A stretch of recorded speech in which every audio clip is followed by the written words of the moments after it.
welcome back, and hopefully, you are having a good time with us on the show today. Well, you know that in and out of season, all year round, we can never overemphasize the need to have adequate emergency response measures on ground in case of any eventuality, casualty, domestic, or anywhere for that matter. So right now in the studio, I've been joined by, let me call him a specialist in his field. He's going to help me x-ray the need for having an emergency response plan on hand. Help me welcome my guest, the controller, FCT Fire Service, Engineer Adebayo Zacchaeus. Good morning to you, sir, Good morning. and welcome to the show. Thank you for It's having so me. good to have you here. Thank you so much. I want you to start by telling me what an emergency response plan is. What are the key components of it? Thank you so much. When we talk about emergency response plan, we are talking about the structured and planned effort geared towards responding to emergency, giving quick response to emergency with the aims of reducing the risk to lives, property, and the immediate environment. And there are key components Okay. to response plan.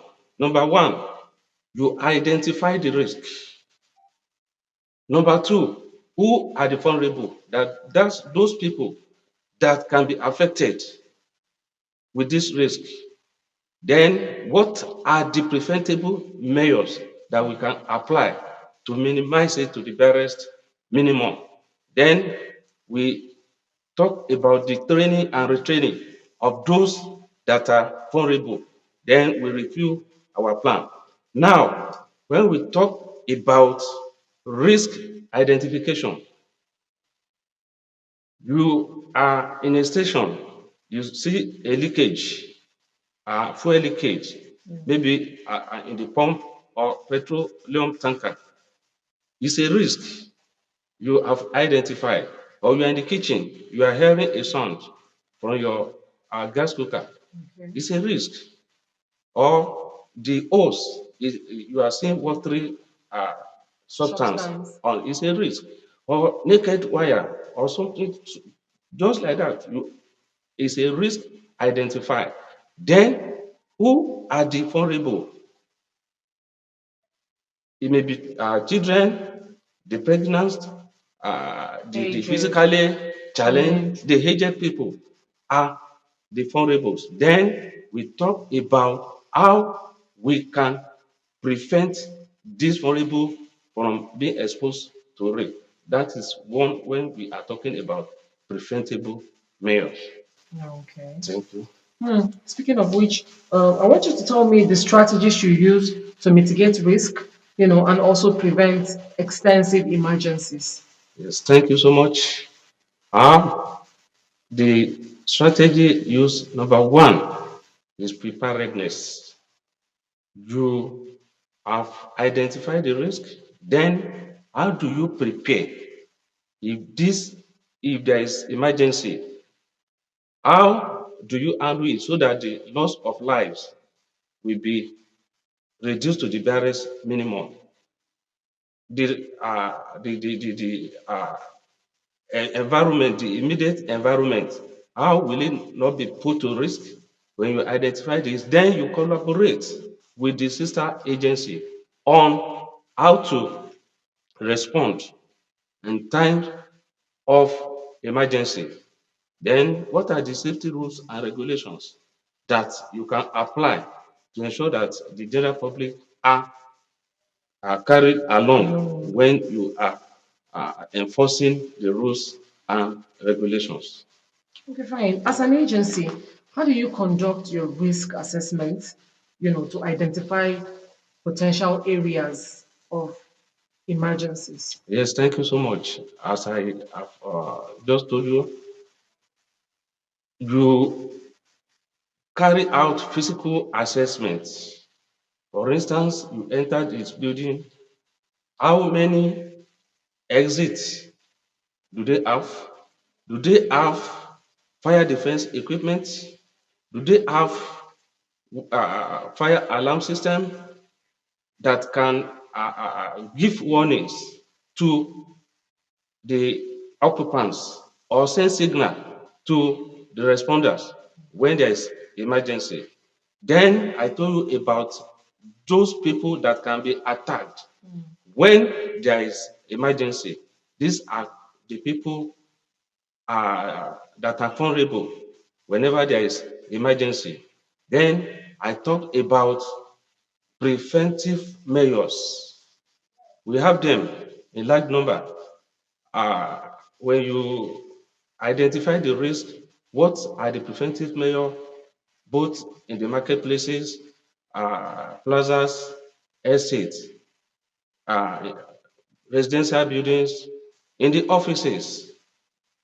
What are the preventive measures that you can adopt to ensure that safety of lives and protection of property are, are in place? Thank you so much. All right, thank you so much. And now I know that the world is always changing. There are new dynamics every time. So, as an agency, how do you stay current with changing regulations and standards for emergency response planning? Yes, thank you so much. Uh, for instance, we know that climate change, global warming affects almost all areas of activities now.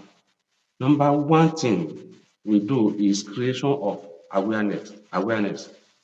We carry out sensitization programs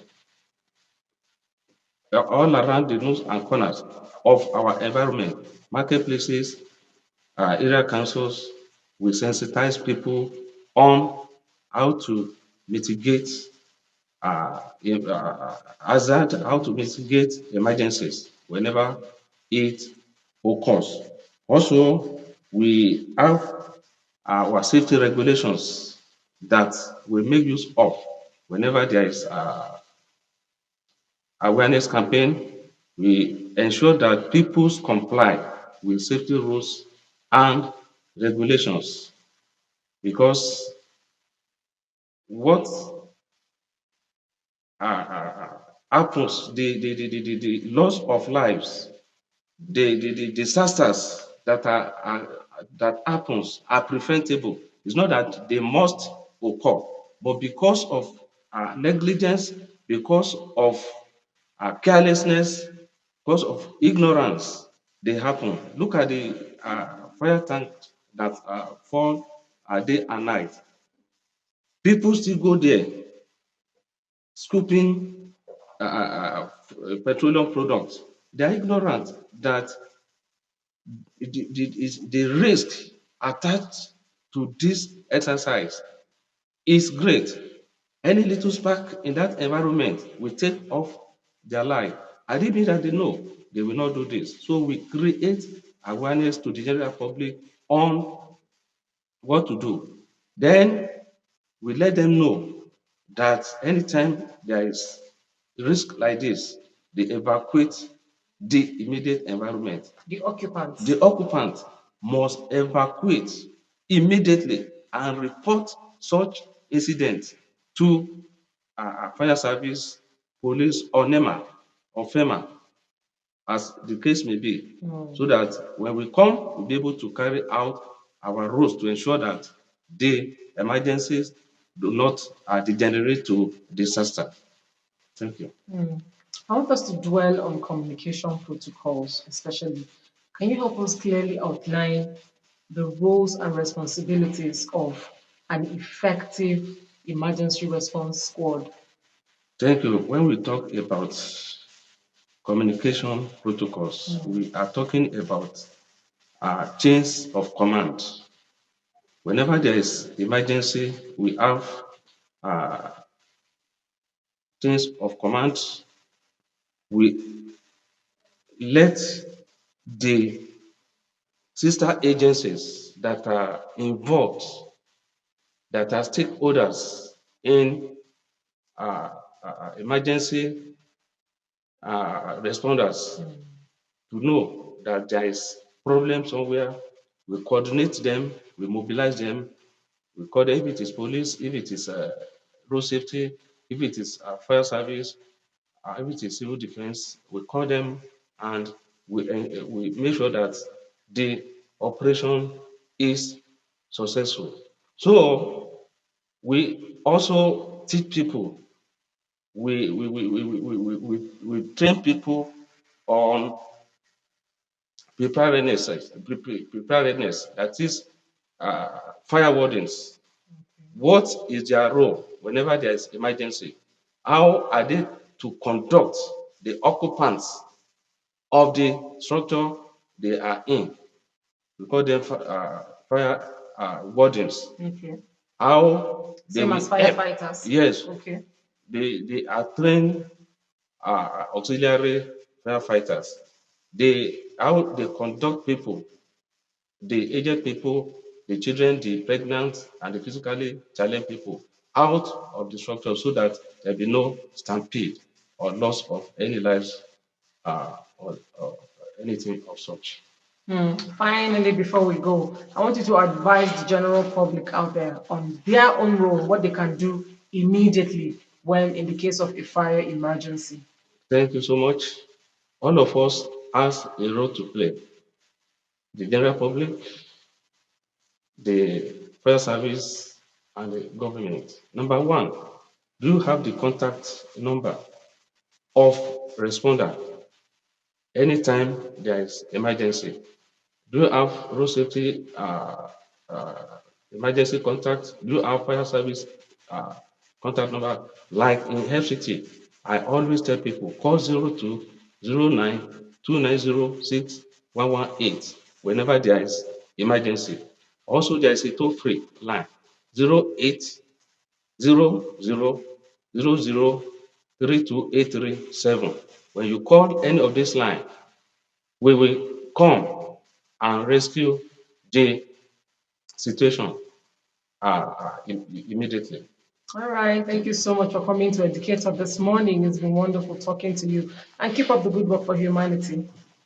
Well, what more can I say there? I've been speaking with the controller, FCT Fire Service Engineer at Debayo Zakios, and I hope you learned a thing or two on what you can do as an individual next time there is a fire outbreak. Stay with us. It's still Good Morning Abuja. Of course, it's the weekend starter edition. There is a whole lot more to come right after the break.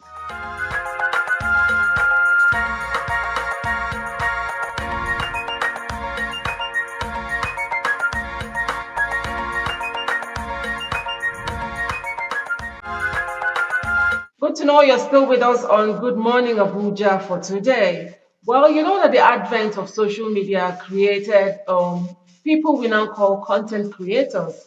Yes, they are all over the place. And of course, they are the reason why social media cannot be boring anytime. In fact, it's like a traffic all day long around social media, the various social media handles, because of the work that content creators put in on a daily. So this morning we're going to X-ray how if to effectively measure the content on social media, and a professional is in the house to help me do this. Let's welcome Ebere Adane. She's a baker and a social media manager. Good morning and welcome to the show. Good morning. Thank It's you. so nice to have you here. Thank you. Start by telling me how you measure social engagement, how you measure engagement on social media, and what are the metrics you use to do this? All right. So I believe I'm talking to people who are experts and people who barely know much about this. One of the simple ways to check your engagement level is by using several measures, which I'll refer to as the engagement measures, conversion measures. So where you get to check your likes, your comments, your shares. And one of the easy metrics we use for this is insights. The basic one, which everybody might know, might be the Facebook Meta Suite. We also have Hootsuite. For Twitter, we have Twitter Analytics and then LinkedIn Analytics.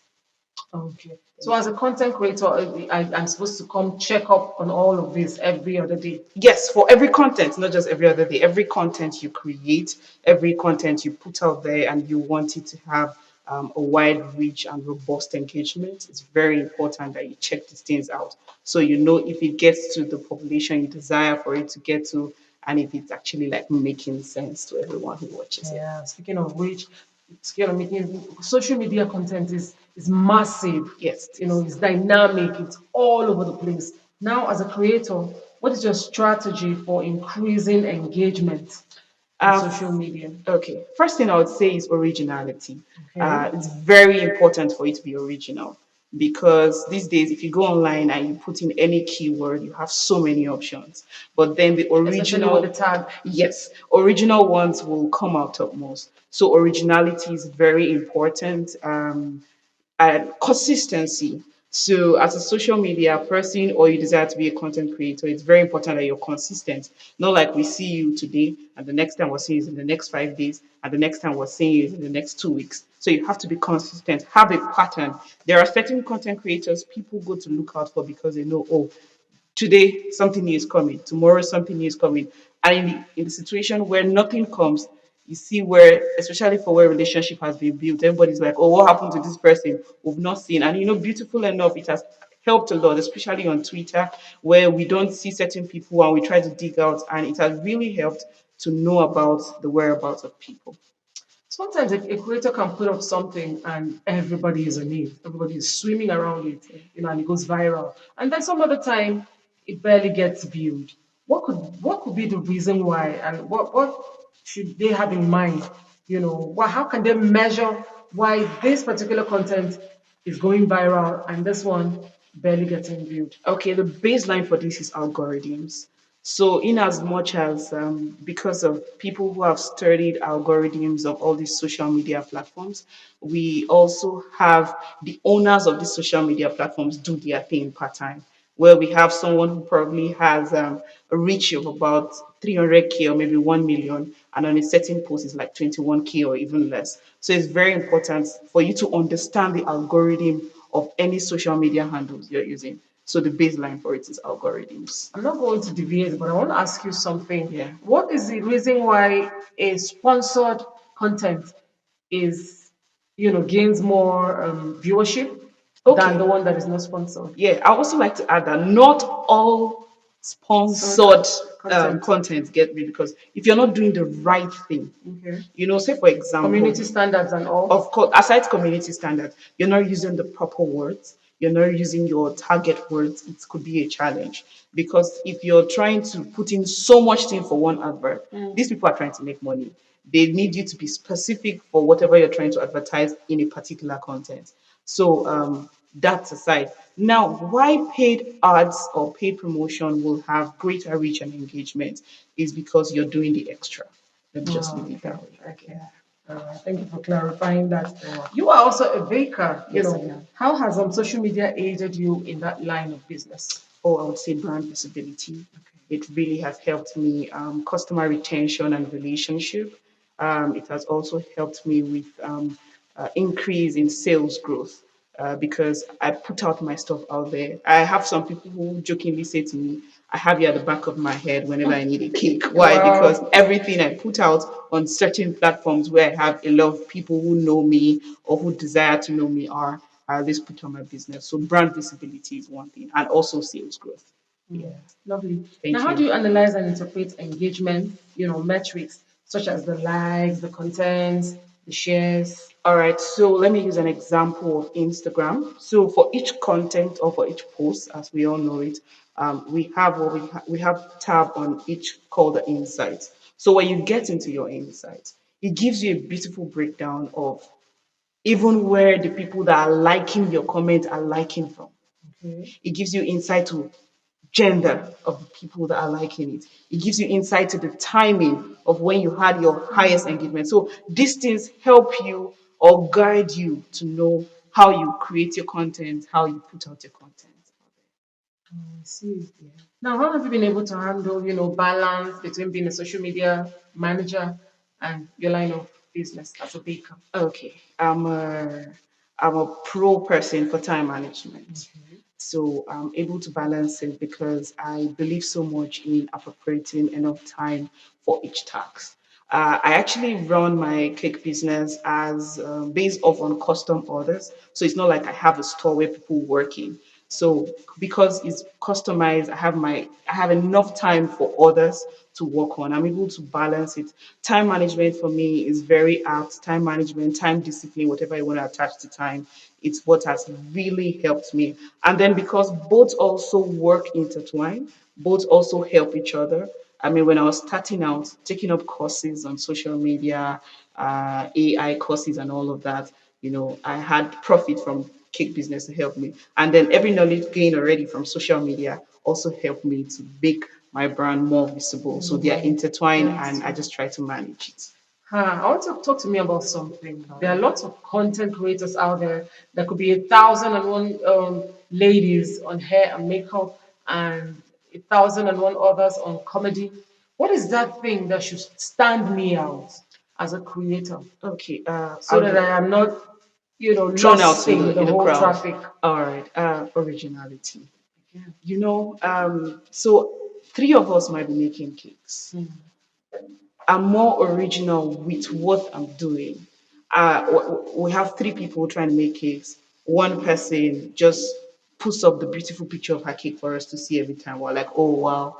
The second person tries to tell us that, tries to do a little video, do an effort for reels to say, oh, my cake is great, come and buy my cake. And then the third person adds all the effort of these two persons and decides to add the BTS of her making this cake. Oh, Tries to share with us her customers' behind review. the scenes, So being original, going the extra mile, extra. having collaborations with right people in your business or people who can help you push, all these things would really help. Well, you just spoke about it really, but finally, how do you optimize content, to increase reach? Search engine optimization for social media is How very does that work? important.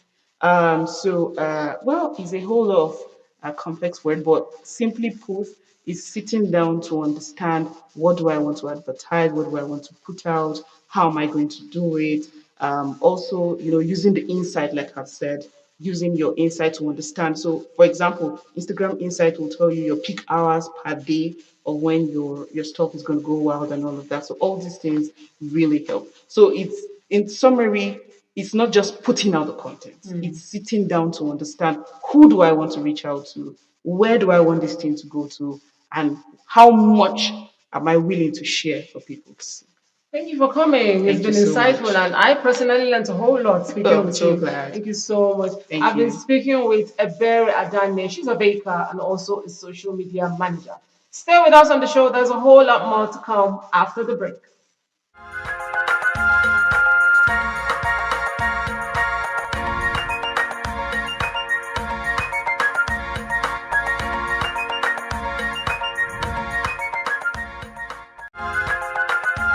If you are just joining us, this is Good Morning Abuja coming to you from the Unity Station, NTH Channel 5. Well, to me, a relationship is no good if it is not going to edify you, if it is not going to inspire you to the next level of your greatness and, of course, your career. It's a no no for me if it has to be that way. So, this morning I have a certified relationship coach in the studio with me. She will help me to x ray physical and mental molestation. Let's welcome Emma Goodness Otterson. Thank you very much, Good Ma. morning and welcome to the show. Good morning, Ma. It's an honor to be here, ma'am. Thank you. Yes, ma'am. Start by telling me what physical molestation is all about, and let us try to differentiate it from mental molestation. Okay, so generally, molestation is divided into various parts, just as we have the physical, mental, and psychological molestation. Now, talking about the physical molestation, this is where rape comes in place. This is where I'd expand fondling of the breast, touching of various body parts by the opposite sex on a younger female person. That is where, Pedophilia. yeah, that is where the sexual molestation comes in. Now, the physical, the mental molestation comes in when this individual is now, let's say, emboxed in a. Let me just throw more light now. Now, when it has to do with the mental molestation, it hinders the victim from associating with their friends. Now, we talk about students in school. It hinders them from being in oneness with their friends. Now you begin to see them distance themselves from other persons, People. mostly the male gender, could be the boys. You see a guy coming to touch a young girl, and she's all, please don't touch me for no reason. And she's being all defensive, All still defensive. for no reason. Now, this young guy might actually be coming with just being, oh, what's up? You're my classmate. And she's like, please don't touch me. And why is she so defensive? Now, some persons will just feel, okay, maybe she's just trying to form. Why is this one acting like this? No, no, it is because of what she has been going through, what she has gone through, and what she's presently going through. Hmm. Interesting. Yes, ma'am. So how can these symptoms be identified from a distance? Okay, from a distance, you begin to see these victims distance themselves from people. They do not want to associate. They are no longer friendly with both genders at this point. Why I'd say both genders is because they no longer know who to trust. So one of the first flags is them having to distance themselves from literally every and anybody. They do not associate with people. They are not found in social gatherings. They just want to be on their own. So those are the major flags. Hmm. Yes, ma'am. Interesting. Yes, ma'am. Now, how should institutions or organizations respond, whenever such an allegation comes up? Okay, one of the things I got to find out in Nigeria is we really do not have associations that handles this. We do have associations. Okay, now some of the NGOs? foundations, yes, Okay. foundations we have the Purple Girl Foundation, we have Owando Foundation, we have Malala Foundation, we have Voice of the Girl Child Foundation. I think one of the things that hinders these girls from speaking up is because they feel, how do I access these foundations? Now, if as close as a police station, we could have a body that handles this, it makes it very easier for these young girls. Now, in all of this foundation, okay, some of this foundation has to do with helping the girl child in the northern areas to get education, furthering of education.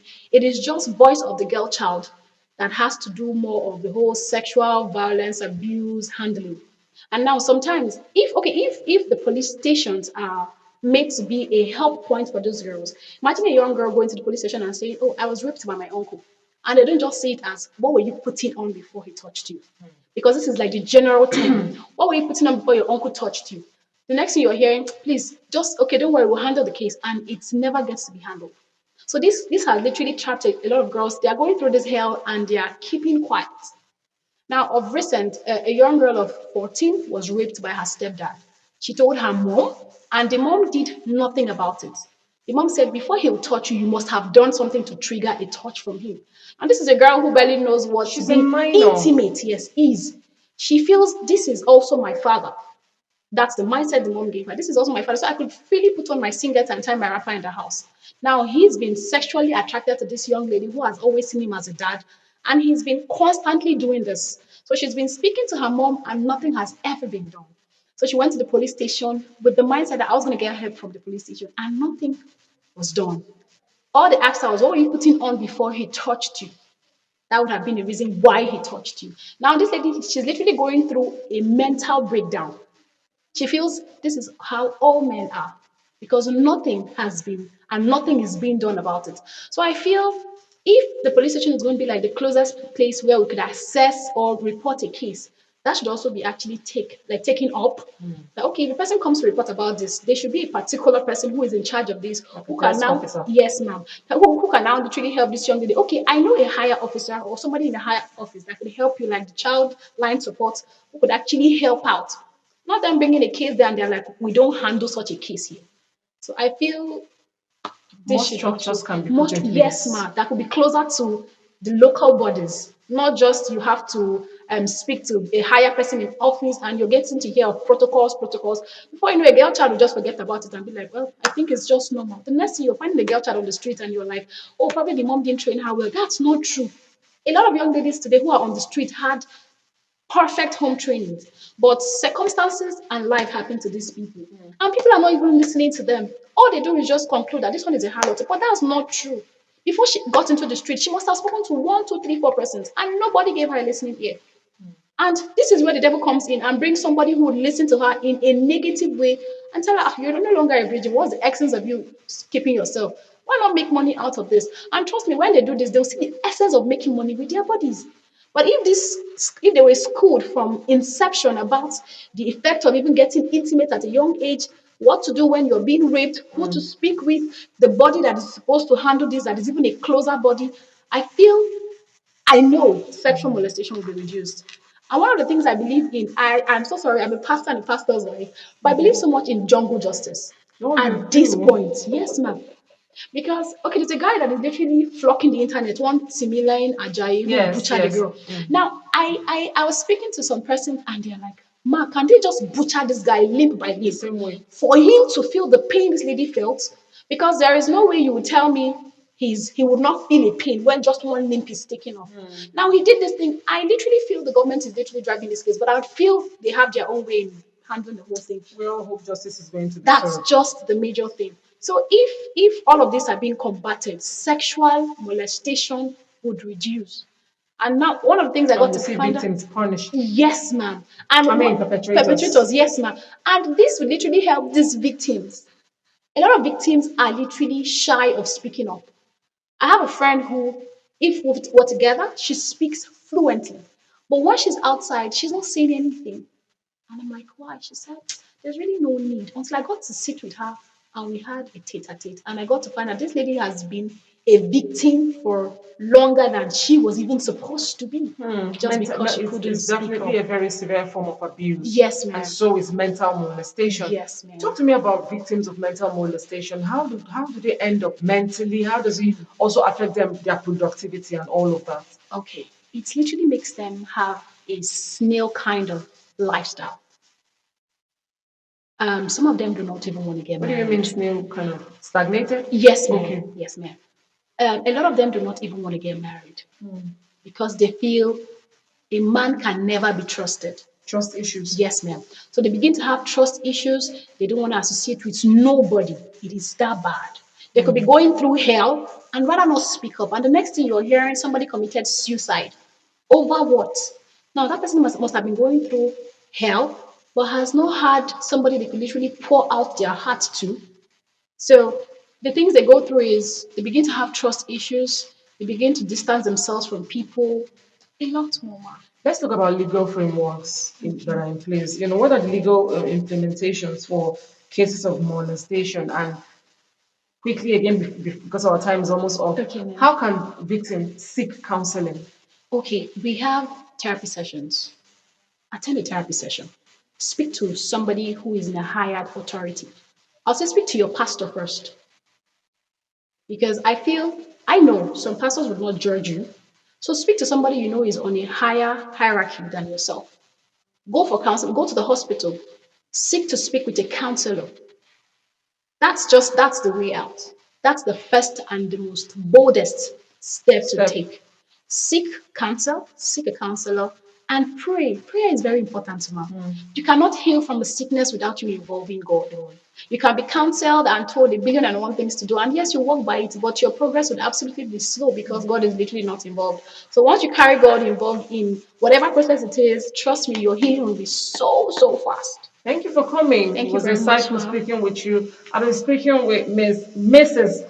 Emma Goodness Otterson on the way forward for victims of emotional abuse. Well, what more can I say? I'm coming away with just one thing: seek counseling. That is the boldest way you can go about it in the case of an eventuality. Stay with us on the show. It's still Good Morning Abuja. We'll take a short break and we will be right back.